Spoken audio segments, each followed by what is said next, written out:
Hello বন্ধুরা, সকলকে স্বাগতম জানাই স্টাডি ফর টপ চ্যানেলে। তো আজকের এই ভিডিওটা তোমাদের জন্য খুব ইম্পর্ট্যান্ট হতে চলেছে। তোমরা যারা ত্রিপুরা পুলিশের কনস্টেবলের এক্সপিরিয়েন্স রয়েছে, তোমরা ত্রিপুরা পুলিশের কনস্টেবলের জন্য এক্সাম দিয়েছো এবং ভাইভা দিয়েছো, তোমরা যারা মেরিট লিস্টের জন্য অপেক্ষা করছো, তোমাদের জন্য এই আজকের ভিডিওটা খুব ইম্পর্ট্যান্ট হতে হতে চলেছে। কেননা তোমাদের জন্য একটা আপডেট উঠে এসেছে। তোমরা অনেক দিন ধরে এটার জন্য ওয়েট করছো যে ফাইনাল মেরিট লিস্ট কবে দেবে, কিন্তু এটার কোনো আপডেট আসছে না। তোমরা যারা অনেক দিন ধরেই এটার ত্রিপুরা পুলিশ কনস্টেবলের ফাইনাল মেরিট লিস্টের জন্য তোমরা অপেক্ষা করছো, তোমাদের জন্য এই আজকের ভিডিওটা। অনেক দিন হয়ে যাচ্ছে যে এটার প্রসেস কমপ্লিট হয়েছে, মেরিট লিস্টের প্রসেস না, এক্সামের প্রসেস অর্থাৎ ভাইবার প্রসেস কমপ্লিট হয়েছে। অনেক দিন হয়ে গেছে, ডিসেম্বরের 25 তারিখ লাস্ট ইন্টারভিউ হয়তো ছিল, ডিসেম্বরের 25 তারিখ, কিন্তু এখনও এটার মেরিট লিস্ট কেন দেওয়া হচ্ছে না এটাই সবাই জানতে চায়। তো তোমাদের জন্যই একটা আপডেট এসেছে।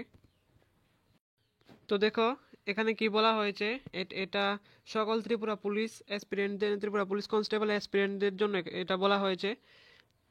একটি বিরাট আহ্বান ত্রিপুরা পুলিশ কনস্টেবলের ক্যান্ডিডেটদের জন্য। ত্রিপুরা রাজ্যের সমস্ত পুলিশ কনস্টেবলদের উদ্দেশ্যে বলছি, বিগত দিনে 2022 সাল থেকে 2025 সাল পর্যন্ত আমাদের এই Tripura police constable physical exam, written exam এবং ফাইনালি মৌখিক পরীক্ষা সম্পূর্ণ হয়ে যাওয়া সত্ত্বেও আমরা আমাদের ফাইনাল মেরিট লিস্ট এখনও পর্যন্ত আমরা পাইনি। এর জন্য আগামী 12ই মার্চ 2025, 12ই মার্চ তারিখটা ভালো করে দেখে রাখো, 12ই মার্চ 2025 আমরা সবাই মিলে পুলিশ হেডকোয়ার্টারের সম্মুখে ডেপুটেশন দেওয়ার জন্য সম্মিলিত হব।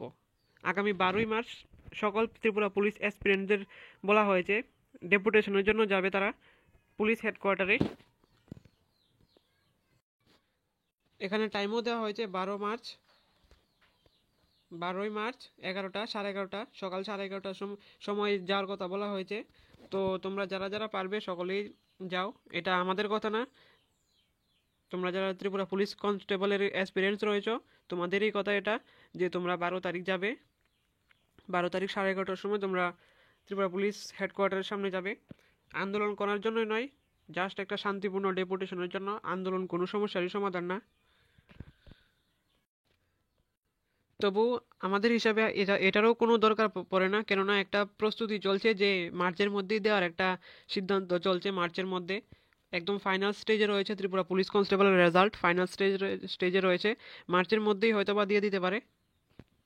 আর তোমরা যারা স্পেশাল এক্সিকিউটিভের জন্য অপেক্ষা করছো, তোমাদেরও হয়তোবা এটার সাথেই দেওয়া হতে পারে, হয়তোবা পুলিশ কনস্টেবলের পরে অথবা একসাথেই দেওয়া হতে পারে, একসাথেই হয়তোবা তোমাদের অফার লেটার দেওয়া হতে পারে। রেজাল্ট রেজাল্ট যদিও আগে পিছে হয়, কিন্তু অফার লেটার হয়তো বা একসাথেই দেওয়া হতে পারে ত্রিপুরা পুলিশ কনস্টেবল এবং স্পেশাল এক্সিকিউটিভদের অফার লেটার। তো তোমাদেরকে বলবো, এতদিন ওয়েট করেছো, আর কয়েকটা দিন ওয়েট করো। হতে পারে মার্চের মধ্যেই যে বাজেট অধিবেশন হবে তার আগে একটা আপডেট আসতে পারে। বাজেট অধিবেশনের আগে 21 তারিখ থেকে বাজেট অধিবেশন শুরু হচ্ছে, তার আগেই হয়তো একটা আপডেট আসতে পারে। তো আজকের ভিডিওটা এতটুকুই। এরকম ইনফরমেটিভ ভিডিও সবার প্রথমে পাওয়ার জন্য সাবস্ক্রাইব করুন আমাদের চ্যানেলকে।